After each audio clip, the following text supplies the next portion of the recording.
The Eastern region, led by Lieutenant Colonel Ojukwu, created a situation which militated against the search for national peace and unity. Even the efforts of late General Ankara came to naught.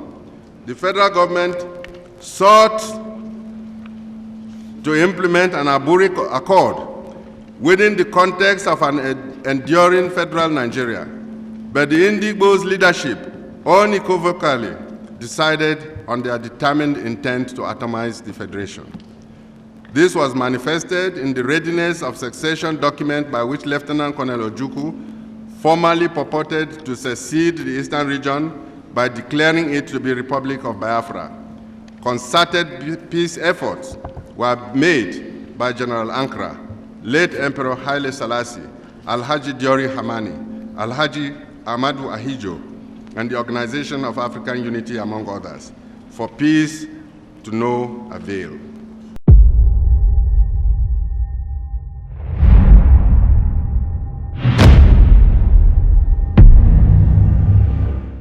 In the continuation of the Ohanaeze Ndigbo case, Major General IBM Haruna, representing the Arewa Consultative Forum, is once again in the witness box for cross-examination. He is being led by Yahaya Mahmood, the brilliant counsel for the ACF. In this episode, IBM Haruna narrates how Lieutenant Colonel Ojukwu frustrated all efforts at reconciliation by the federal military government led by then General Yakubu Gowon.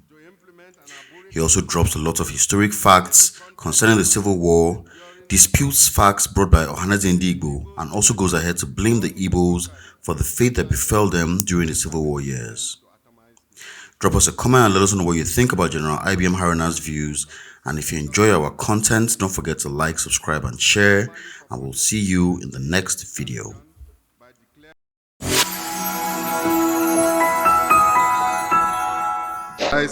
States of affairs was constantly and inordinately frustrated by Lieutenant Colonel Odumegwu Ojukwu, the then military governor of Eastern Region. The Eastern region, led by Lieutenant Colonel Ojukwu, created a situation which militated against the search for national peace and unity. Even the efforts of late General Ankara came to naught. The federal government sought to implement an Aburi Accord within the context of an enduring federal Nigeria. But the Indigbo's leadership unequivocally decided on their determined intent to atomize the federation. This was manifested in the readiness of succession document by which Lieutenant Colonel Ojukwu formally purported to secede the Eastern region by declaring it to be Republic of Biafra. Concerted peace efforts were made by General Ankara, late Emperor Haile Selassie, Alhaji Diori Hamani, Alhaji Ahmadu Ahijo, and the Organization of African Unity, among others, for peace to no avail. These efforts were to buttress internally generated voluntary efforts of Nigerians who saw the tragedy of an atomized Nigeria. The federal military government bent backwards in good faith to open corridors for peace. Lieutenant Colonel Ojukwu and his accomplices committed diverse criminal acts against the federal government, which included the seizure of military government's properties and funds, hijacking a Nigerian Airways aircraft. He promoted inflammatory propaganda to whip up embers of hatred of non-Igbo Nigerians, and the northern people in particular. With every option to engender peace exhausted, the federal military government was faced with a fait accompli of a blockade of eastern Nigeria. It proceeded to put in place policies which were to sustain and further the cause of unity and peace in the Federation.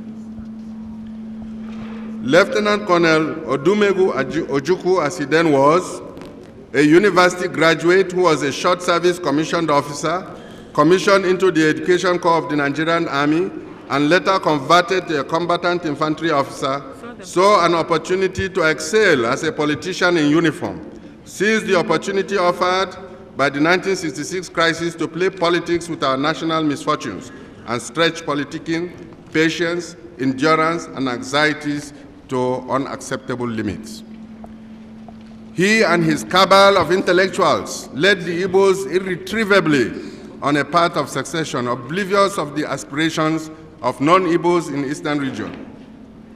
Lieutenant Colonel Ojukwu did not pursue compensation or reparation then because there were other forces in the region, urging him to succeed. These forces were as follows.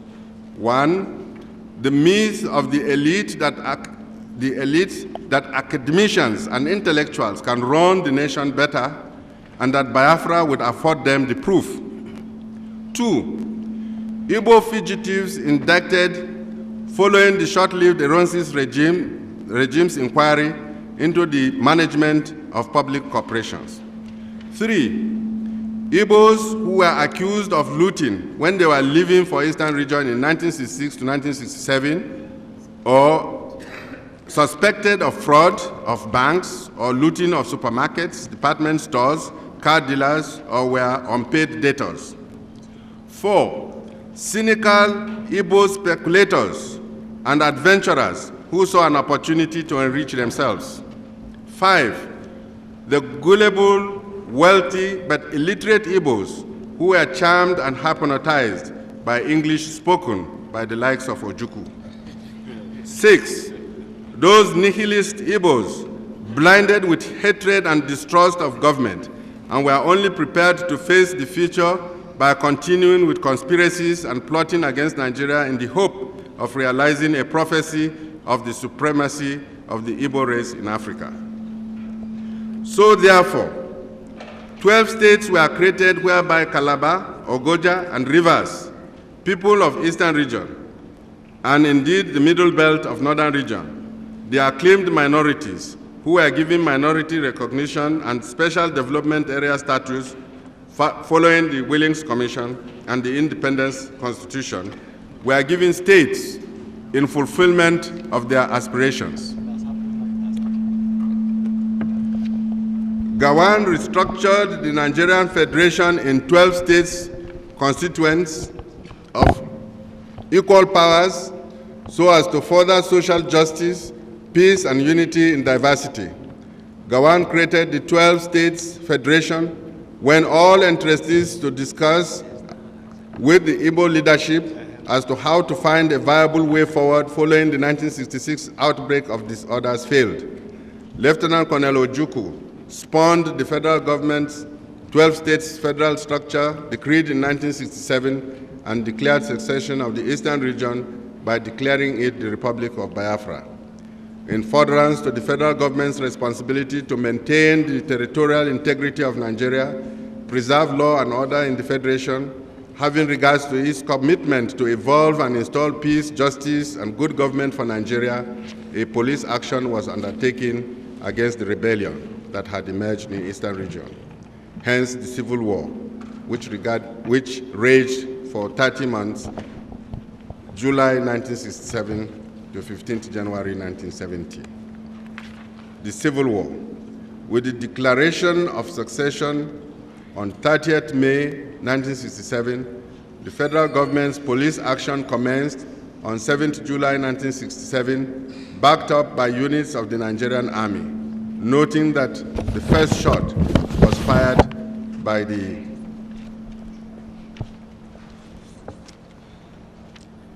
secessionist forces. Regrettably, the propaganda machine of Lieutenant Colonel Ojukwu put the innocent people of the Eastern region in a state of psychological hypnosis of perceived invincibility of Biafra.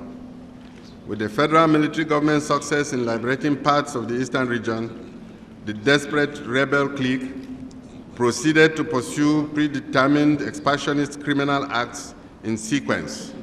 They invaded, attacked, terrorized, and murdered scores of innocent civilians in neighboring states, such as the Midwest, Western State, and Kwara State. The invading Biafran forces led by Mark Ivenso, Humphrey Chukwuka, Festus Akaga, and Victor Banjo, who was later murdered at the instance of Ojukwu, was aimed at psychologically browbeating the Western and Lagos states to cooperate in the dismemberment of Nigeria. The invasion succeeded, though, for a short while in declaring the then Midwestern state as Republic of Benin. Providence was not on the side of the rebel forces. Their plan to invade and declare the Western region as the Republic of Oduduwa was checkmated.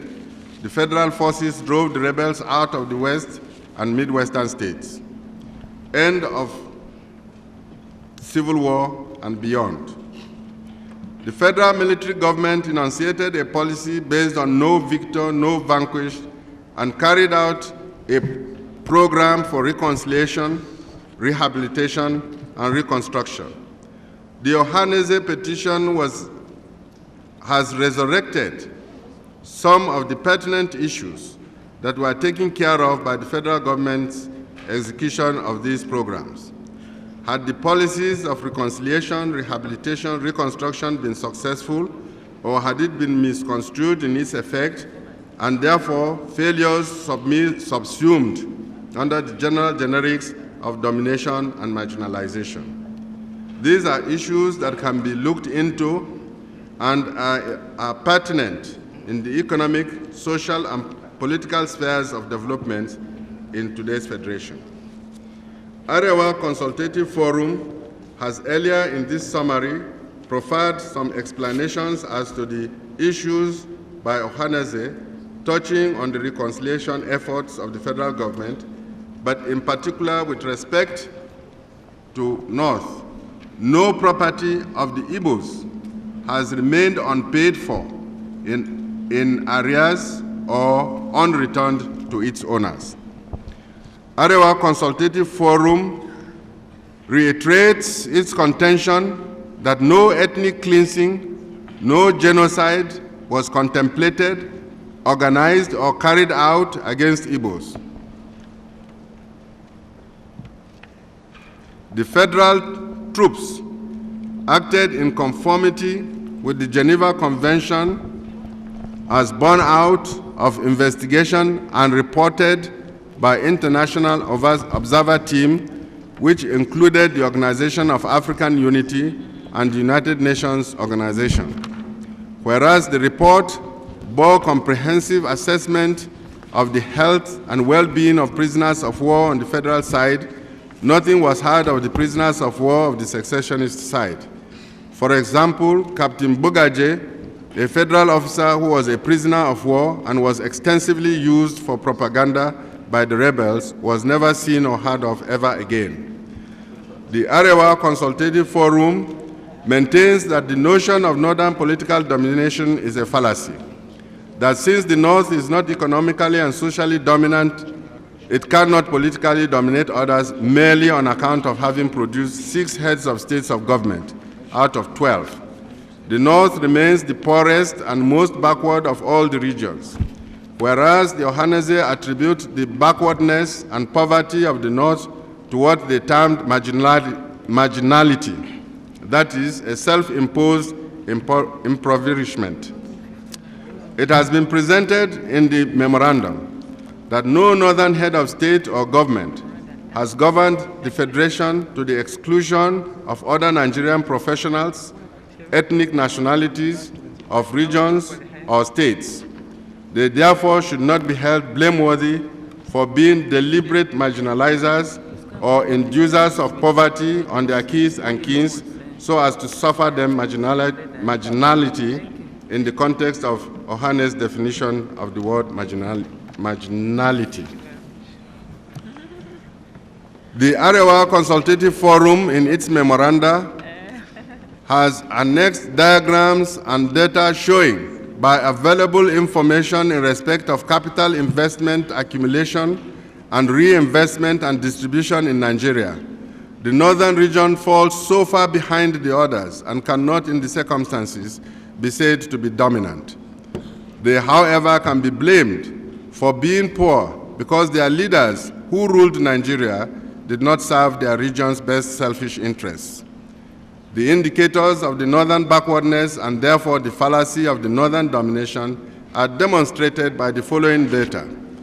There is a data showing the distribution of industrial enterprises in Nigeria, where there are 32,111 registered companies between 1986 and 1988 in the south, while there are 6,103 in the north.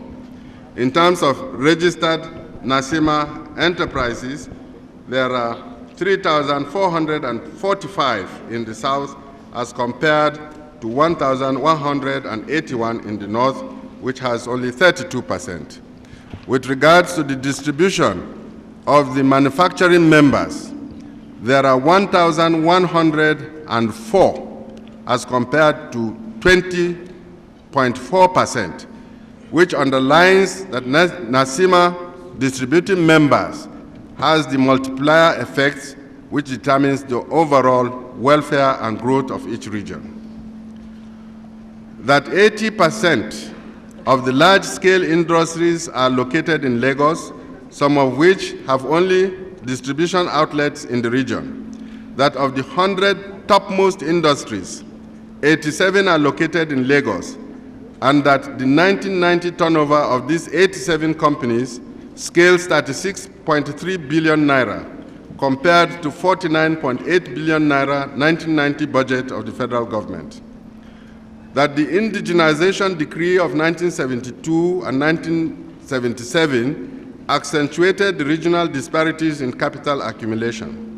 Despite block allotment to state governments in the second indigenization decree, indigents of each state bought shares in foreign-owned companies located in their regional areas or states. Since the bulk of the indigenized companies are in the south, southern entrepreneurs purchased most of the expatriates' businesses, consequently widening the capital ownership and accumulation gap between the north and south, with the north being worst off. Human and civil rights violation in Nigeria has been presented by the Arewa Consultative Forum under the following perspectives. First, the political perspective, seen as a power acquisition for the authoritative allocation of valued resources in the society, for the legitimization of social system. The acquisition of political power is best under a democratic system that affords participation, discussion, consensus, aggregation of majority will in an environment of peace, freedom, rule of law, and social justice, and upholding fundamental human rights. Having regards to the proportion of the population of Igbos as compared to the rest of the population of Nigeria, and the ratio of the Igbos to other ethnic groups of Nigeria, then the Ohaneze will not, in a democracy where numerical strength counts, complain of marginalization in the dispensation of political offices since the advent of Nigeria. In fact, it is the political awakening of other ethnic nations or nationalities who should be protesting of political marginalization and who should be pressing for the national question in Nigeria to be resolved in their favor so as to check the incessant, suffocating, and oppressive claims of the Ohaneze. While it is noted that the North constitutes 53.19% of the Nigerian population, it is the South, with 46.80%, who dominate appointments in all the echelons and cadre of federal public services. The Yorubas, followed by the Igbos, dominate in the federal service, Central Bank of Nigeria, and the presidency, and they don't seem to be contented. They appear to be supplanting erstwhile British imperialism with ethnic domination. They are opposed to the provisions of the fundamental directive principles of state policy contained in the Constitution, and in particular, the provisions for federal character and equal opportunity to the development of human resources. Second, the social dimension of civil human rights violation occurs in the uneven performance and lack of such social services which are provided by agencies such as NEPA, NIPOS, NITEL, transportation, education, health institutions. The lack of social services impinge on our national unity, peace, stability, and general development. Deprivation of these social services fuel ethnic chauvinism, manifesting in the misuses of ethnic militias and threats to social security. The Arewa Consultative Forum considered in its memorandum manifestations engineered and motivated by indignities arising out of failure of social services, and in consequence, the call for total resource control or true federalism. Furthermore, lack of adequate social services give rise to religious bigotry and fanaticism of all sorts. The lopsided provision and development of social services underlines the dichotomy of the North and South and make for inroads to insecurities and threats to human rights. Thirdly, the economic dimension of the civil human rights violation derives from the structural inequalities, resource endowment, location of industries, uneven economic development, inequalities and iniquities in the human resource capacitation, and unequal economic opportunity and empowerment. Arewa Consultative Forum notes that under severe economic hardships, it becomes difficult for social cleavages to appreciate Nigeria's unity and benefits of a united and peaceful Nigeria, nation state. Deepening economic hardship and crisis generate societal anxieties and conflicts based on social cleavages that are detrimental to the national peace, security, and unity. The Arewa Consultative Forum notes and decries the increase in corruption, particularly by office holders who engage in favoritism and primitive accumulation of capital for their personal, ethnic, regional, or cliques benefits. The institutional dimension of the civil and human rights violation has to do with the Constitution of the Federal Republic of Nigeria. The Arewa Consultative Forum notes that the Constitution has been evolved over time since 1979 Constitution, following which there had been a political bureau in 1986, a 1988 to 1989 Constitutional Assembly, a 1994 to 1995 Constitutional Conference, a 1998 Nikki-Toby Committee, and at the moment, a constitutional review report is being presented by the government in the 6 zones of Nigeria. There has been a general view that the operators are the problem, not the Constitution, which has distributed power between the federal, states, and local governments in a presidential system of government. The Arewa Consultative Forum submits that since elected legislators and chief executives are in office in all the tiers of government, it is unlikely that a national conference or sovereign constitutional conference will be of real benefit more than that which can be achieved through the statutory and constitutional channels for causing an amendment to the 1999 Constitution. Furthermore, the Constitution can be developed through judicial pronouncements and through democracy in action. Fifthly, the military dimension of civil and human rights violation has arisen because of the repeated intervention of the military in governance. These coups have generated the belief that the real problem to the constitutional survival of democracy and good governance, as well as guaranteeing human rights in Nigeria, is the military. Military interventions in Nigerian politics are traceable to the failures of democratic civilian institutions, but their longevity is primarily due to civilian tolerance, acclaim, and acquiescence. The task of preventing coups, therefore, is as much with civilians as it is with the military. Arewa Consultative Forum notes that military professionalism is sustained and dictated by the nation's politics and economics. The extent of military professionalism and degree of its sophistication is largely a political decision made by civilians. The subordination of the military to constituted civilian authority acting under law is paramount to the survival of democracy. It is noteworthy that to promote the loyalty of the military so as to serve the ends of national unity, peace, and stability, military establishments should reflect the national diversity in its character and be integrative of the national cultures so as to promote national unity. In conclusion, the Arewa Consultative Forum states as follows. 1, satisfied that the North and its leadership, who have been the unsung, nay vilified victims, are being unfairly blamed for the perpetration of outrageous and baseless atrocities. The ACF demands for a retraction of all unsubstantiated allegations and a public apology from the accusers, our accusers.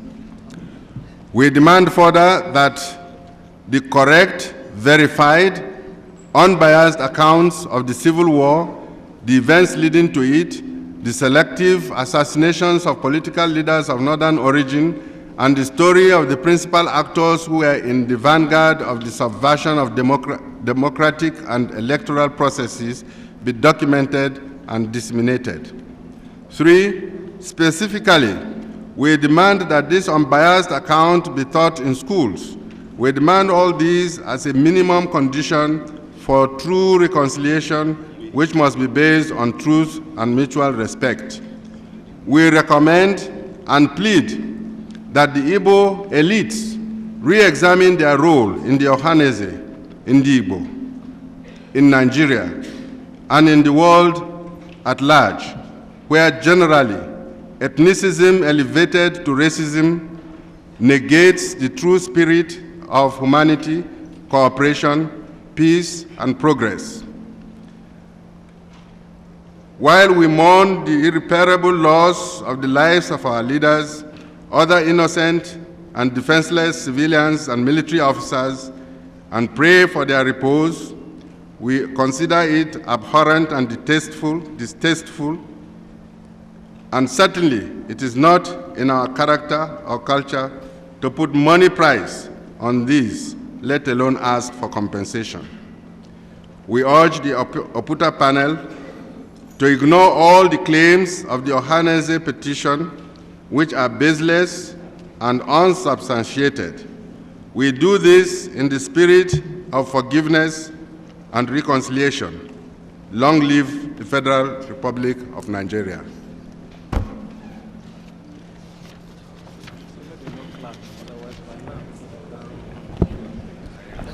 Signed by the Chairman, Central Working Committee of the ACF, Alhaji MD Yusuf, the Secretary General, Colonel Hamid Ali, IBM Haruna, Retired Major General, Alhaji Mahmoud A. Gambo, and Dr. Ibrahim Tahir.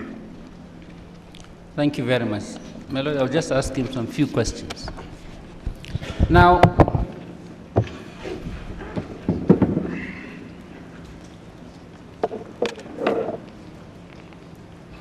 General.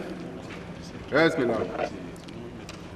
It is correct that the Arewa Consultative Forum decided to come to the Commission because there were allegations against the North. Yes. That's correct, okay. And it is also correct that if the federal government had come to present its own case, Arewa Consultative Forum would not have bothered. Perhaps not. Yes. And we had to do it because the allegations against the federal government were also the allegations against the North because of the fact that by some accident, most of the political military leaders were from the North. Indeed so. Yes. Now, please look at page 6 of your summary. Yes. The last sentence, it was actually supposed to be 8 trillion and 600 billion naira, not southern naira. It was typed southern and you read southern. Thank you. Yes. It appears to be so in the numericals, but in the, thank you. And in the words, it's misrepresented. Okay. Thank you. Please look at the first 2 lines of your page 2.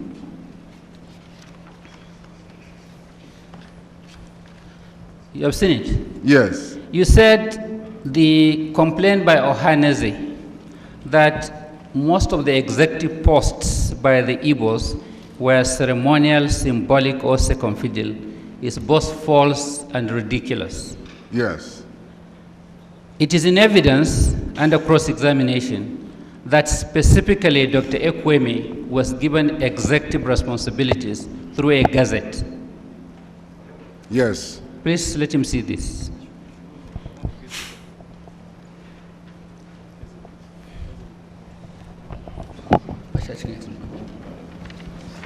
That is the gazette, Yes. which specifically gave Dr. Alex Ekweme specific executive responsibilities. I've seen it. My Lord, with respect, we seek to tender it. Sorry. Yeah. Gazette number what?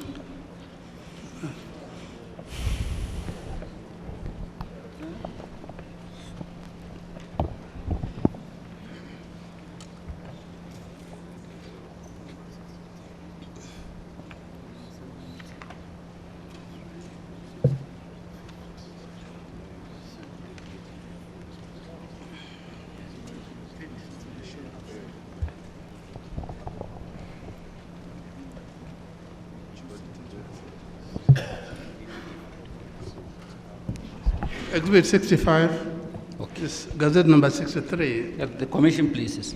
of 5th December. Please give him Exhibit 63, the bulky document, our addendum. Please go to page 299. I can't tell you. Have you seen it? Yes. That is a report, a federal government report by special branch on what actually took place on the 15th January 1966. Is that correct? I'm still searching for it. 299. 299. Yes. Special branch report of the events of 15 January 1966. Yes. And at page 302. Hold it, we want to Hold flag them and mark them. Yes, So that we we'll easy mark to- them, my lord.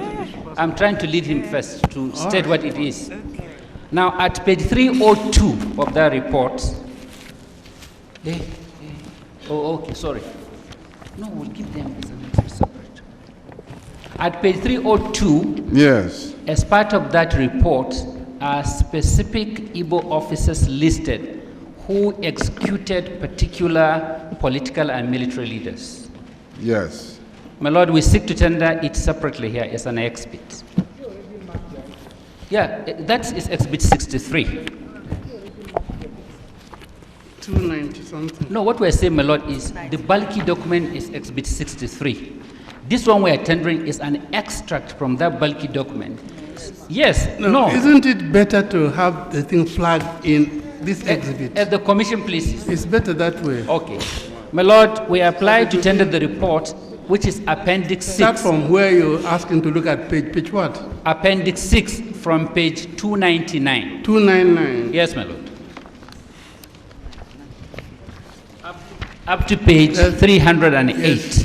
299 to 300 and, Yes. well, have a flag and then mark it exhibit 63A. At the commission, Or if please. you like, give it a new exhibit 63A. So that when you're referring to all this in your address, it's easy. Yes, my lord. 63A, that is from page 299.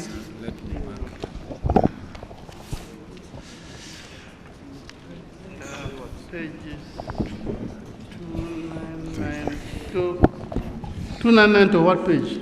To 308, 308.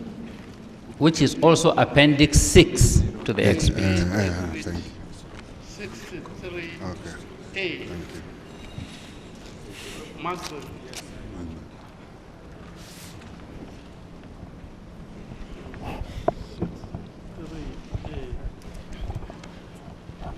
Now go to page 1 of your summary, the last 2 lines of paragraph 1.1. Page what? Page 1 of the summary, which is exhibit 64. The last 2 lines of paragraph 1.1. The tribes of the north, who are said to be dominating political appointments, are listed there: Jarawa, Angas, Hausa Fulani, Gwari, and Kanuri. Is that correct? Yes. Apart from Hausa Fulani, all the others are in the Middle Belt region. Is that correct? The Jarawas, the Angas, the Gwari, and the Kanuri. The new definition of Middle Belt. Middle belt of Nigeria. Yes. Not of the north. Yes. Thank you. Yes. Yes. Page 1 of the summary, Exhibit 64. The last two lines of paragraph 1.1.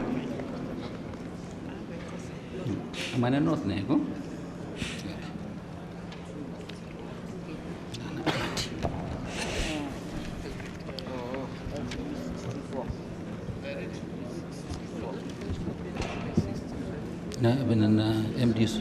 What?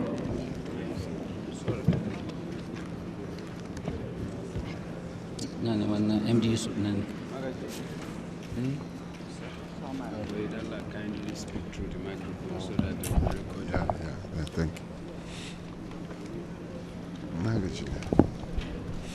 Now, in your paper, that is both the summary and Exhibit 63 and 4, there is an allegation that Dr. Azikiwe was aware of the planned coup, and that was why he left the country. And that was confirmed by a close associate of his, one Mr. Amechi, in the book, Nigeria, the Two Political Amalgams. You are aware of that? I'm aware of that, yes. Please see this, whether it is a photocopy of the cover and the extract. The original is here. We are not tendering it because we have only one. That is, yes, my Lord, with respect, we seek to tender it.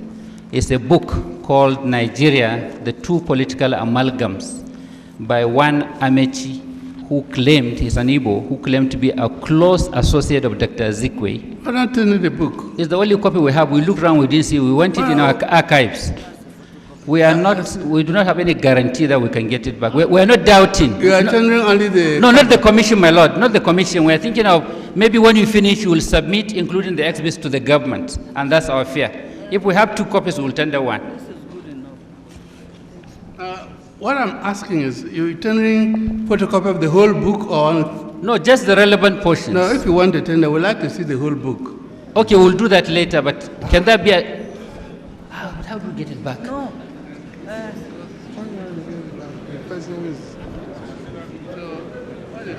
They will give us later, they said.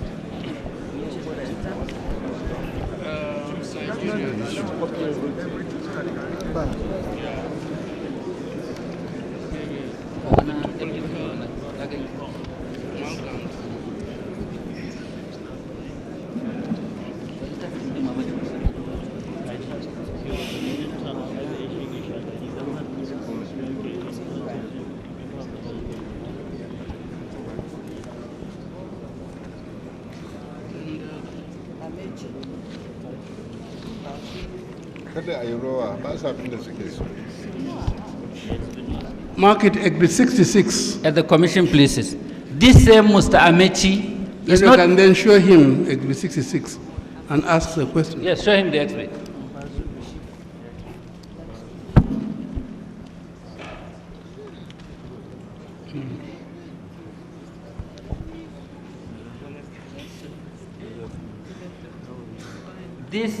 The author of exhibit, which exhibit?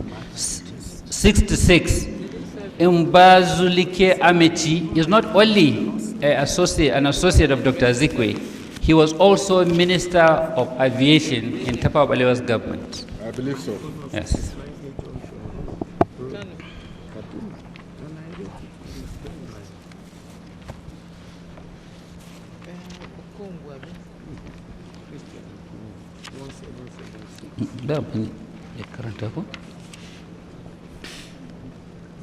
Now, please go to page 11 of your summary.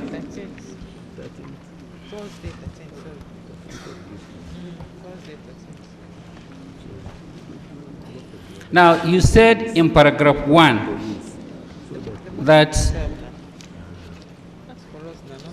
that is from page 10 to 11, that the subsequent coups, military coups in Nigeria, which was in most cases by the North against the Northerner, was not anything near the coup of January 15, 1966. Yes. Yes. Because in 1983, it was Buhari that toppled Shagari. Yes. In 1985, it was Babangida who toppled Buhari. Yes. Abacha took over in 1996. Yes. And General Abdul Salam as a result of General Abacha's death in 1998. Yes. In none of these changes have a particular race or nation or ethnic nationality been massacred as in January 15, 1966. Yes. Now please go give him Exhibit 4. That is the report of the panel of investigation into Sabongari and Kano market disturbances.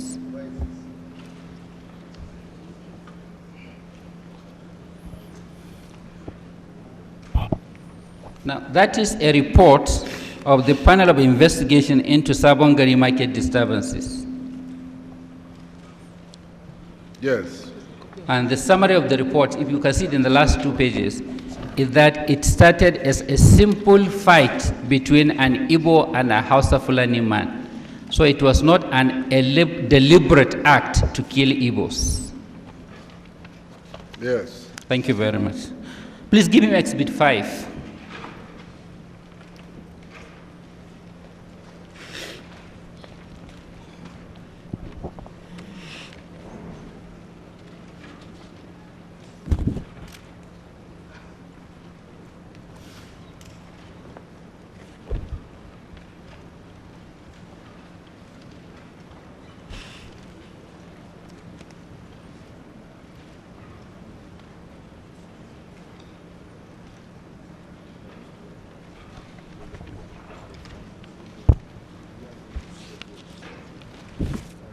Yes.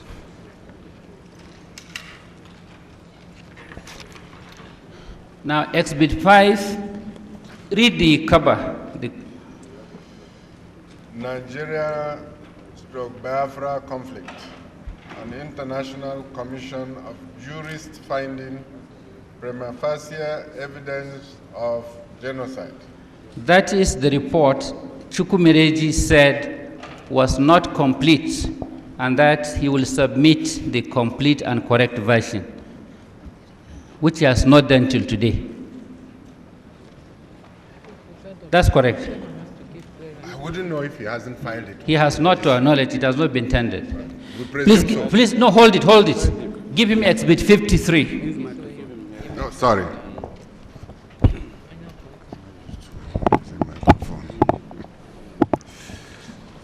He has not done so even after re-examination and up till the time they closed their case.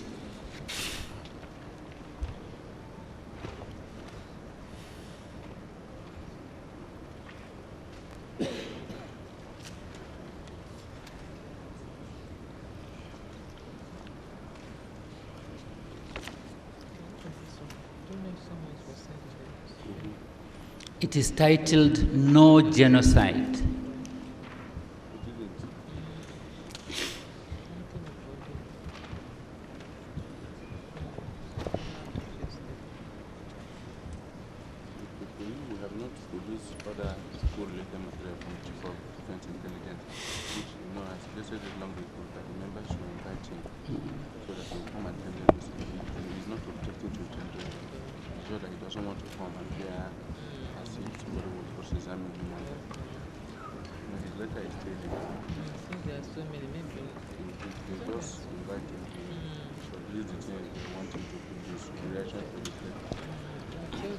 Yesterday, Ohaneze borrowed it from you. Did they return it?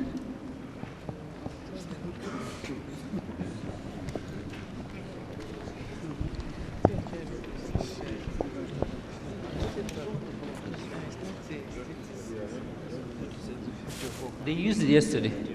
No, 53.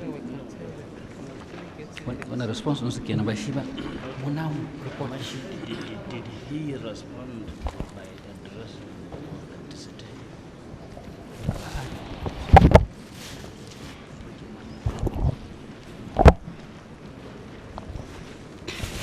And then the other Muslim, addressing one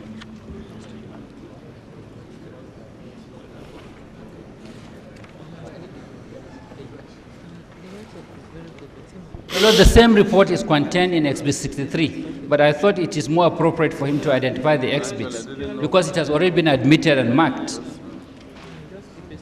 Page 320 is contained on from page 320 of Exhibit 63. So see your page 320 of the addendum, Exhibit 63. You have seen it?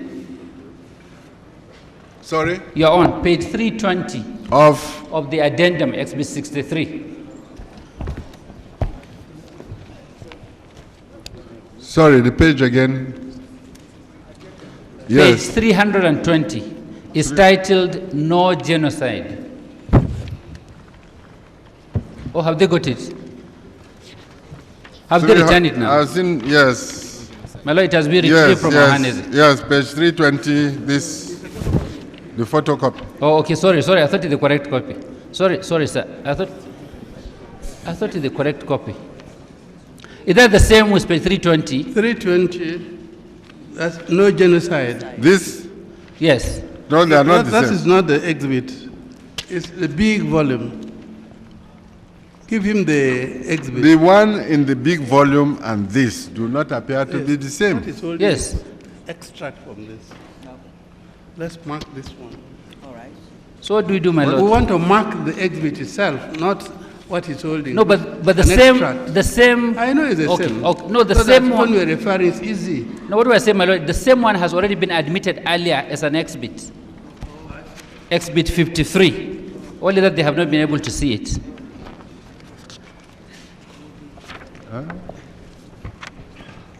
So what do we do? Okay, that exhibit which you saw from page 53, no genocide, the report has been signed by the authors. The exhibit on page, Starting from page 320, yes. has been signed by the authors, and they are representatives of OAU, Britain, Canada, Poland, and Sweden. Is that correct? Excuse me. Look at page 332.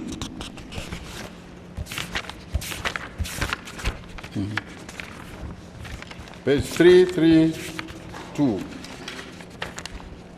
Signed by, Oh, you have seen it? Okay, give it to him. Seen it. The exhibit has been seen, sorry. 332. Yes.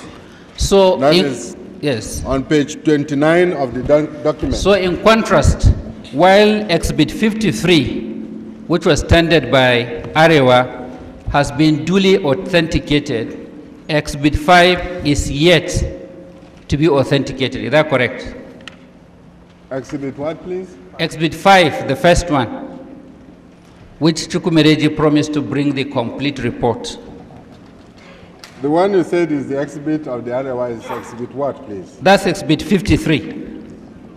That's the one duly executed by OAU. This exhibit 53 is Yes. not duly signed. Yes. No, I am saying that this exhibit 53 and this exhibit 53 in this book do not coincide.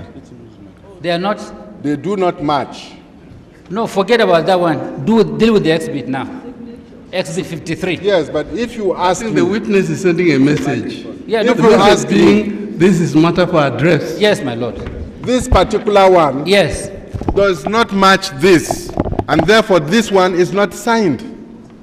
The one you are asking me to Okay. certify signed is not signed. No, what we have said is a complete report from OAU and some countries, and the names of those who wrote the report are there. Of this one. No, of this one, the exhibits.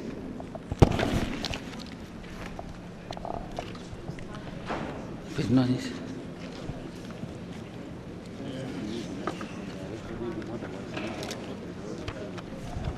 Please, Counsel, can you look at this Yes. as Exhibit 53? Bring it, please. Thank you. Bring it. See page 29. Give him. See page 29.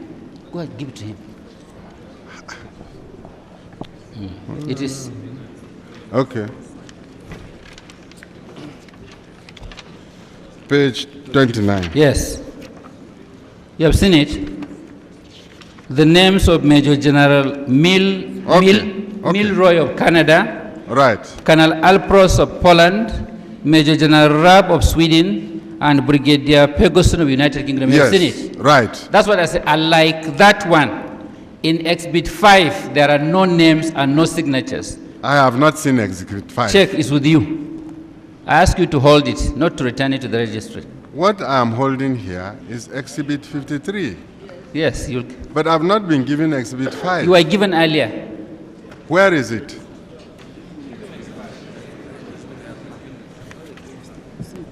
Oh, this one. Okay. Sorry. Well, if I hold this document with two hands, I hardly have... You remember when I asked you earlier, you said, take Exhibit 5. Yes, Exhibit 5. That's the one Chukwumereji said he agreed is not complete and he will bring the complete one. Yes. So what I'm saying is, unlike that one, Exhibit 53 is complete. Yes. Thank you very much. Now, I want to response never. Please see Exhibit 6. I'm going to the first one in Ali. Exhibit 6. Exhibit 6.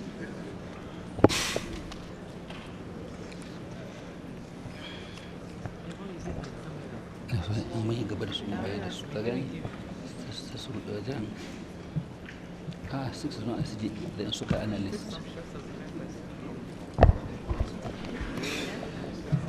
Yes, he's our cameraman.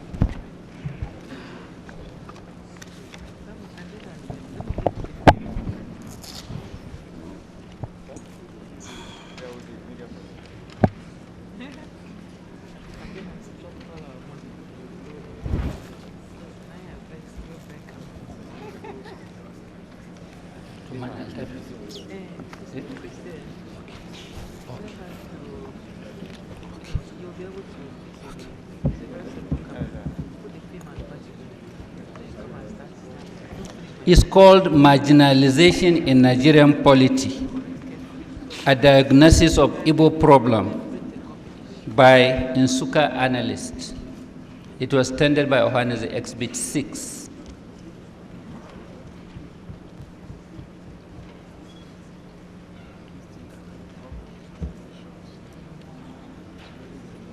Yeah, you have seen it, okay.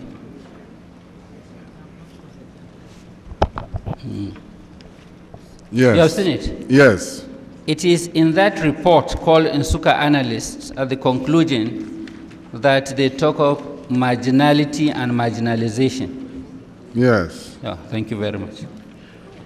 Now, you said while you were reading the summary, and we said in our Exhibit 63 that Chief Michael Okpara of blessed memory was also part of the Igbo project.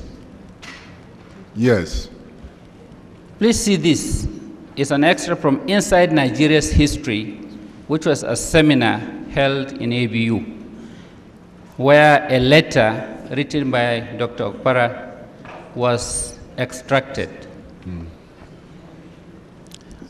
Yes, I've seen it. My Lord, with respect, we seek to tender it. Yes, Inside Nigerian History, 1950 to 1970. 1950 to 1970, is a paper, is part of the proceedings of a conference held in ABU's area. it will be Exhibit 67, isn't it? At the commission places. You'll see that at the appropriate time.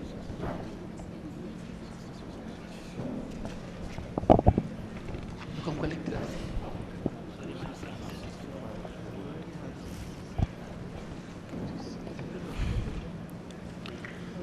Now, when Chukwumereji was being cross-examined, and In the response they filed to Exhibit 40 yesterday, they accused the North of encouraging the Almajiri, the Megads, the selling suyas, and the cow rearing and the rest of it.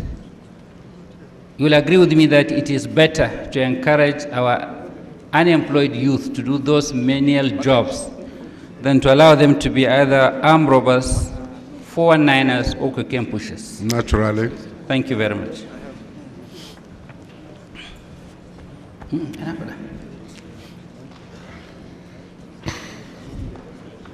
Now, as a military officer yourself,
now you said as a military officer you attended the wedding party of Brigadier Mamalari on the night of the 15th.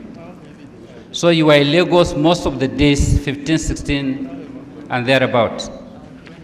By my appointment, I was resident in Lagos. Yes. Now, do you know the military officers with which General Ironsi alleged that he met and decided to take over and forced the Council of Ministers through Dr. Orizu to hand over to? As a military officer, were you aware that General Ironsi actually met with the military officers and they demanded to take over and restore law and order? Are you aware? The allegation by Ironsi was that he met with the military officers and then the Council of Ministers, he demanded for power to restore law and order and crush the mutiny.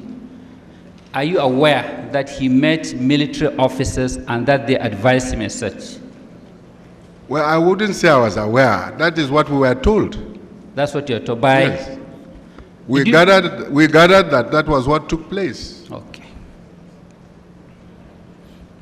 But the difficulty was to ascertain who were the officers. Were those who were mutineering or... Up till now that you're sitting down there, you didn't know the officers? We don't know. Okay. Now, you said in your submission that Major General Ironsi was the coup plotter himself and that Nzwegu and the others and the Bule were just mutineers. Can you explain that to the Commission? Yes. Nzwegu and the other officers mutinied by their conduct in engaging in the use of arms and troops against their fellow officers and civilians without due authority. So to that extent, I said they were mutineering.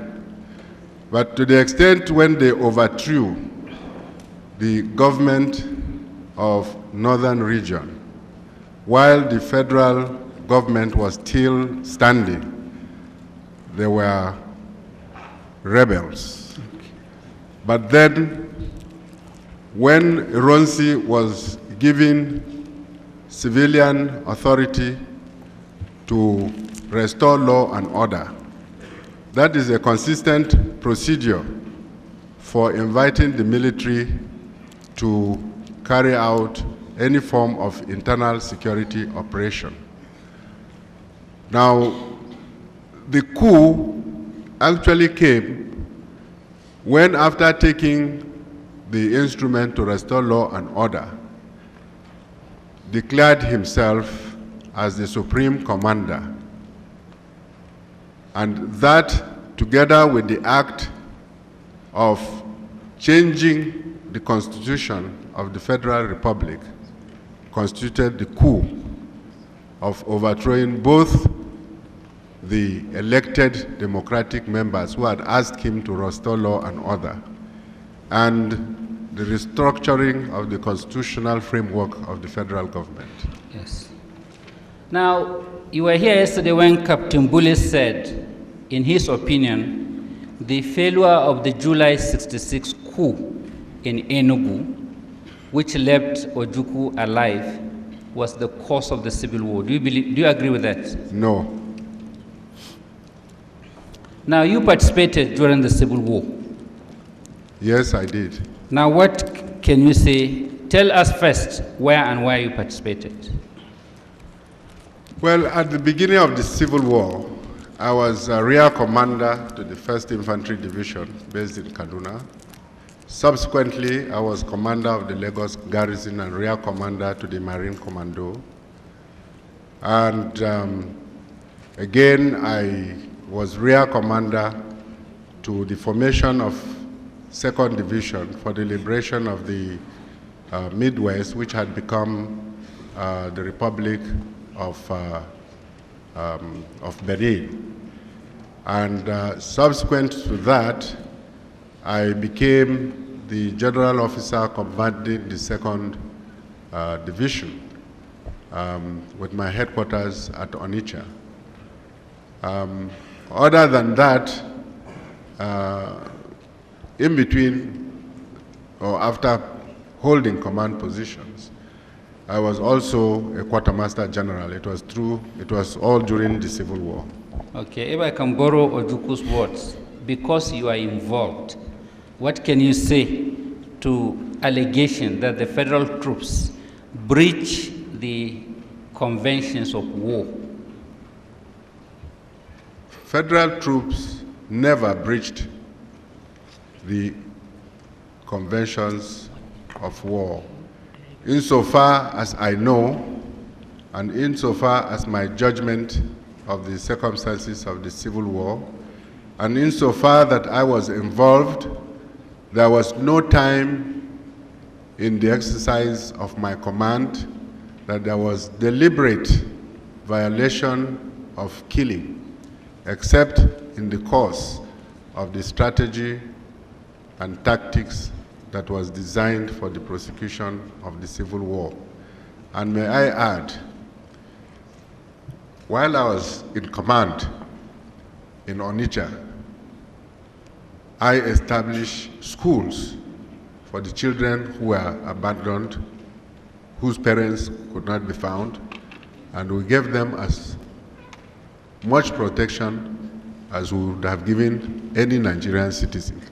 Thank you very much. Any acts of violations, as far as I know, and I will contend, that was in the heat of battle and the requirements of war, which unfortunately does involve the loss of life. Now, Now,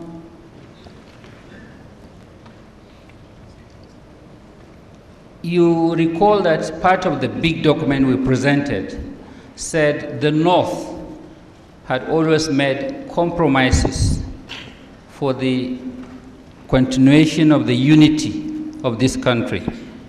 And you gave examples of how the North supported Chief Abiola and how the North supported Chief Obafemi Awolowo.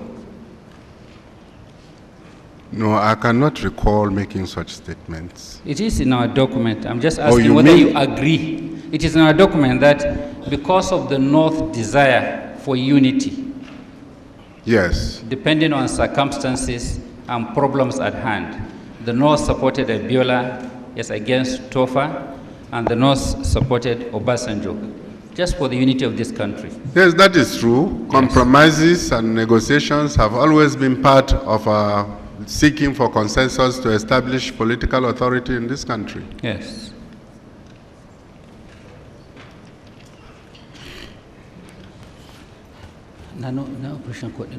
Now, you said earlier that Iransi declared himself as Supreme Commander. Was there any provision in the 1963 Constitution which empowers him to do so when he is asked to restore law and order? He was at that instant not acting in contemplation of the Constitution. Was there any position as Supreme Commander in the Constitution? No, not that I know of.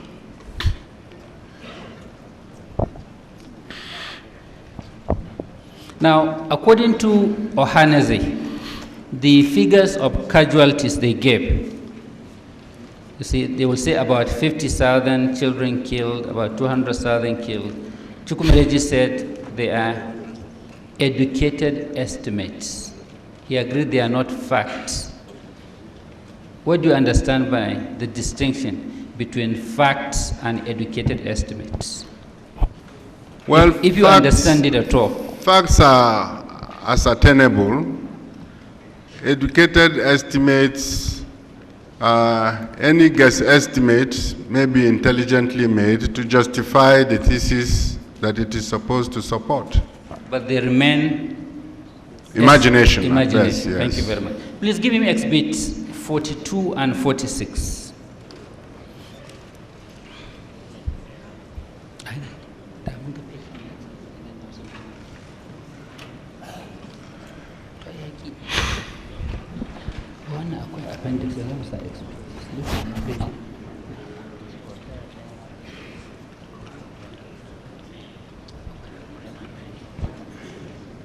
Give him 42 and 46.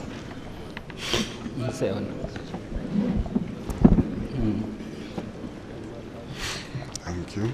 Now, Exhibit 42 is a circular which the Supreme Commander ordered to be issued, unifying the entire civil service of this country and converting Nigeria to a unitary state against all advice. Is that correct? Yes. And that is one of the things that encouraged the disturbances in 1966. Yes. Yes. Exhibit 46 is the instrument of inquiry which the government constituted on the 24th of June 1966 to investigate the disturbances in northern Nigeria. Yes. So the government did not leave the disturbances like that, they were all investigated. Yes. Okay.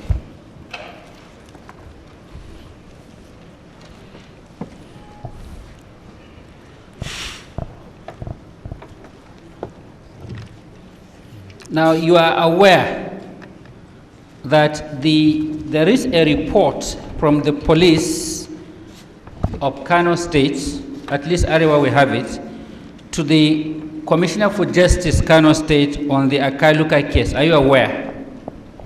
Yes. Please confirm if this is a copy of the report. Police investigation report from the Commissioner of Police D Department Kano to the Commissioner for Justice Kano State on Akaluka's case. Is that the report? I believe so. My Lord, with respect, we seek to tender the report because Akaluka is part of the allegations and is part of our response.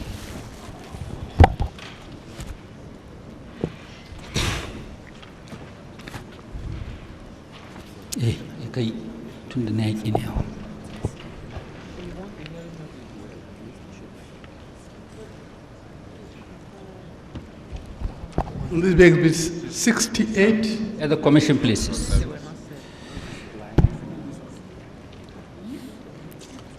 Now, in their summary, Ohaneze asked for a number of prayers. I just want us to take some of them.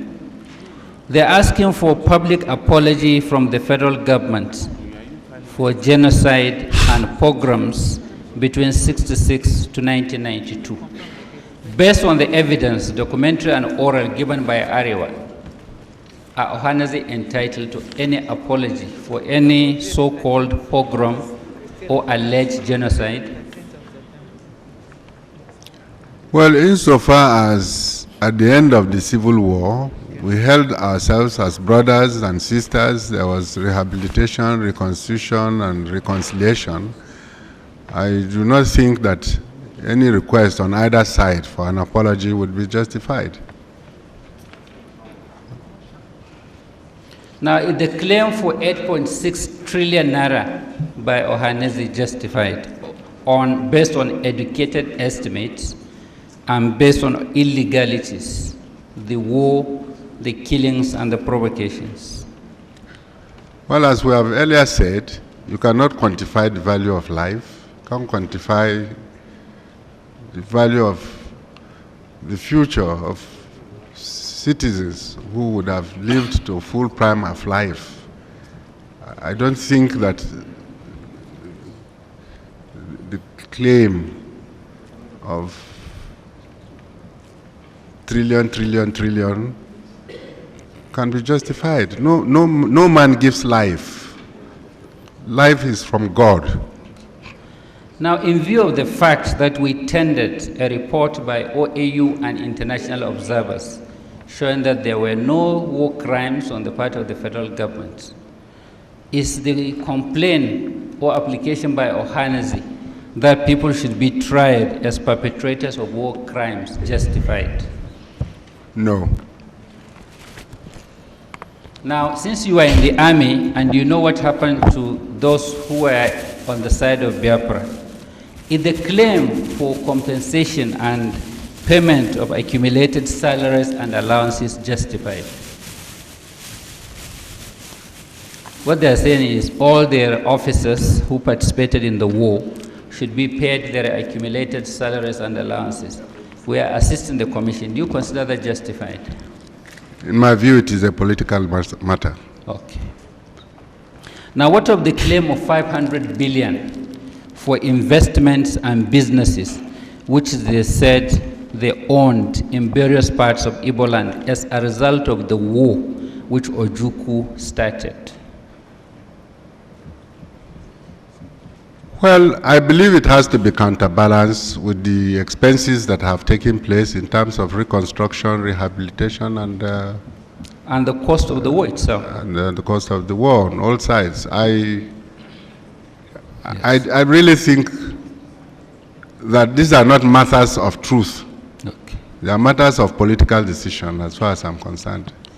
Now, Ohanese claimed that they have no GOC in the Nigerian army. That was before the petition was filed. The GOC Kaduna now is an Ohanese man. Is that correct? We do not have a GOC now. What do we have then? We have commanders of different formations. So the commander in Kaduna now is an Igbo man.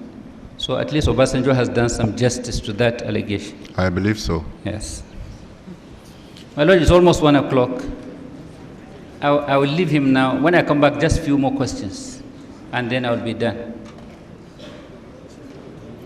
With all respect. We spent about 15 minutes asking questions which I really addressed. No, his views, he's writing the report for us, part of the report, by your question and his answer. So if we save those minutes, we could have gone further. What do? We want us to rise now? Yes, and come back 3, and then I will just have 2 more, and then we'll finish. Come back when? Well, conveniently 3 o'clock, because the prayer is between 2 to 2:30. Between 2 and 3? Yes. We'll come back at 3, 6 to 7? Or till 6, depending on what my Lord can take, subject to the convenience of the commission. Or if you can give us another date. Sorry, before then, we have to think about, are you finishing today? Answer is no. We have one, no. Answer is no. Yes. So what happens on Monday? Supreme Court. We have 4 cases on Monday. Yes, my Lord. Your Lordship. How heavy are they? My Lord, we have a gentleman from the army, Colonel Omori.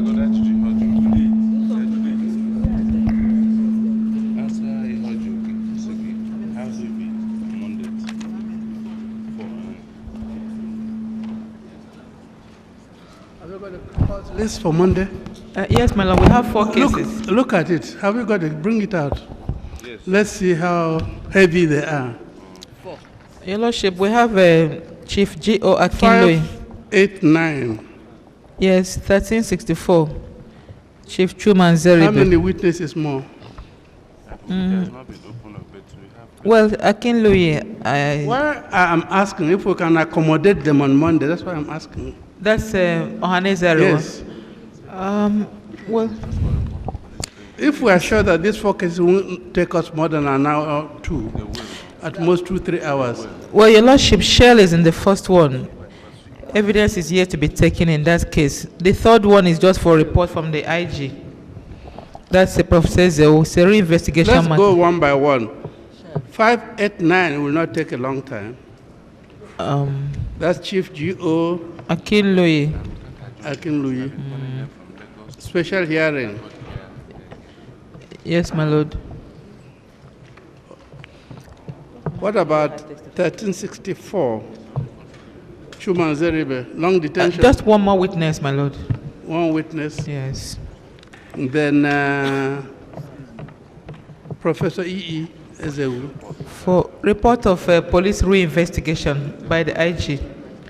That one shouldn't take more than a few minutes, my lord. In other words, the 4 cases will take how many hours? 2, 3? Well, hopefully about 3 to 4 about hours. 2 hours, 3 hours? 3 to 4 hours, my lord. 4? Maybe up to, depending on how Chief Akinloye's case goes. That is, if we have need for extra witnesses.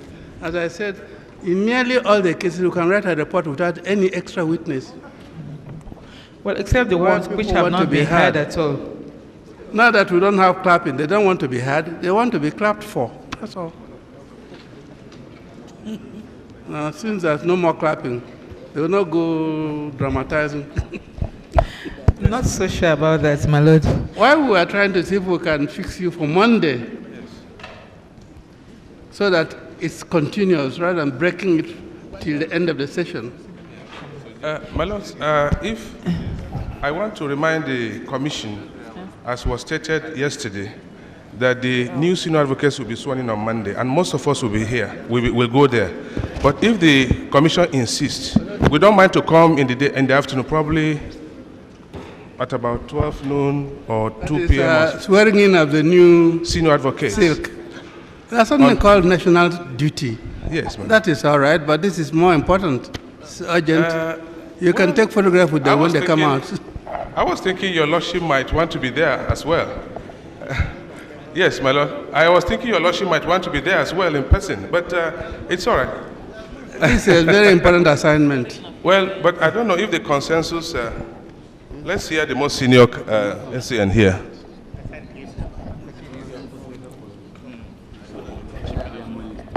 Oh yes, I think we're We should make some progress.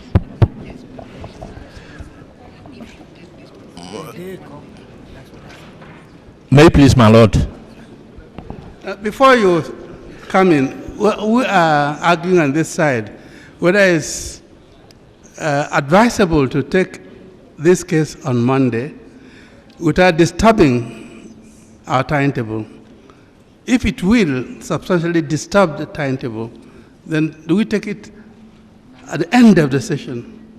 So you're free, no case is on the list except your case. Now, my lord, I understand the council has 2 questions for the witness-in-chief. I'm applying that he put those 2 questions now, and then we take a break and come back 3 o'clock. No, coming back is not very easy. Some of the commissioners have engagement outside Abuja. If we can form a quorum, I'll definitely come back. But if we cannot form a quorum, if you have that one of us is not here, is having a member of the university council and they're meeting right now. So if we can form a quorum,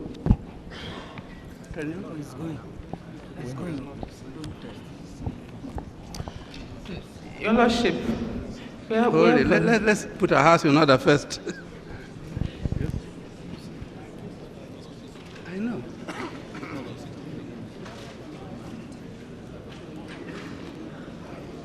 At least 1 day. Or more. Yes, let's hear you. Because from our projection, this case will not finish on Monday. It may not even finish on Tuesday. Am I right? If that is so, we'll give you a date at the end of the session, so nothing disturbs you. When is the Will that sessions? not be better? When is the sessions ending? October something. 9th, I think. October? 9. Okay, 9th October. October, hold it. That is if all goes according to plan. 9th of October is the end of the session. Can we take... If all goes to plan. That's what date of the, what day of the week? Tuesday. Say Tuesday, my lord. Tuesday. A Tuesday. But your lordship and the members will be in Port Harcourt. To them. But it's in October. October. They should know it's in October, but we'll communicate to them when we are sure. You communicate after the end of the session? No, before then. Papa, it will be in October. I don't see so. The tendency that some other person cannot How we are going? What more do we have? After this matter. If we give them a date, then we don't put any case there. Where? It's better we give them a date now. After the 9th, we give them a date after the 9th. Then we fix no more cases in those days. Then they can Rather than asking them to go and communicate. 11, it can You be see 12. what happens whenever we make another, it's not carried out. That's true. That one is true now. Now, after the 9th, give us an allowance of 2 or 3 days. 9th is Tuesday, Wednesday, Thursday. Monday following the 9th. The following Monday, yes, my lord. What date will that be? be? The 15th.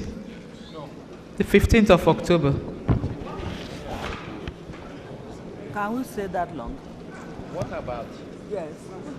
3rd, 4th, and 5th of October? No, we don't. Can join us.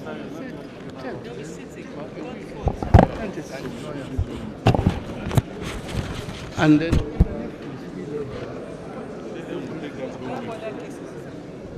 all right, if whether we finish or not on the 9th, we take Ohaneze, Arewa, and which is your case? The middle belt, not yours. Middle belt. The middle belt. Yes. We have 3 cornered fight now, and rivers, that's 4 now. If we fix on the 10th, the whole of that week, 10th is Wednesday. My lord, it's not possible. You are in Port Harcourt on the 9th. Your lordship, 15th, the following Monday, the Monday after the 9th. That is Locus Inquo. Yes. When? 9th? 8th and 9th. 8th and 9th. Yes. Can't we adjourn that? Write them, we adjourn that one. Then at the end of the session, we go to this. Yes, my lord. Better. Okay, my lord.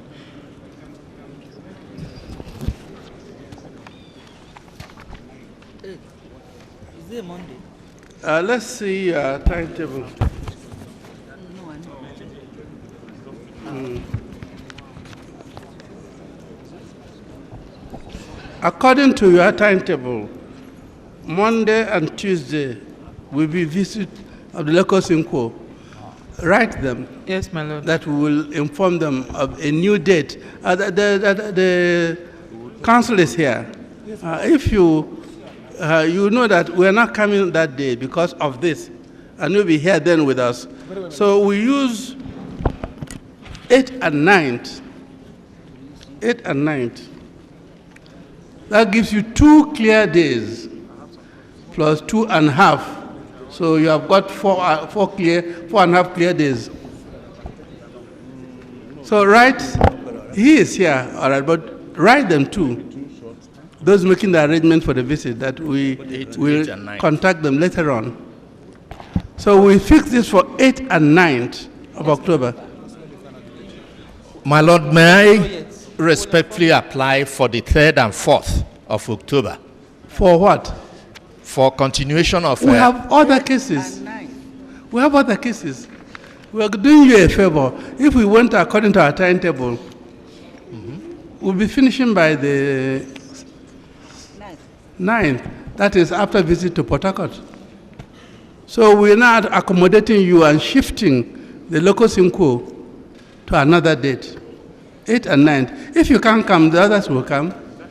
Yes. If you can come, we say welcome, more the merrier. So 8th and 9th. Are we all agreed? This case, the 3 petitions, I hope we have all the associations before us so that we have a good history of Nigeria, complete composite history of Nigeria. And as somebody said, this should be in the archives and should be taught in schools. Yes. If we have an agreed edition of the history. It's good for people to know what happened in the past. So 8th and 9th. See? 8th and 9th. Your Lordship. That means so we're not coming back again to take one witness. My Lord. Yes, 8th and 9th. Please let me finish here. I want to tell him something. Yes. This is one of your exhibits. My Lord, I'm sorry, my Lord.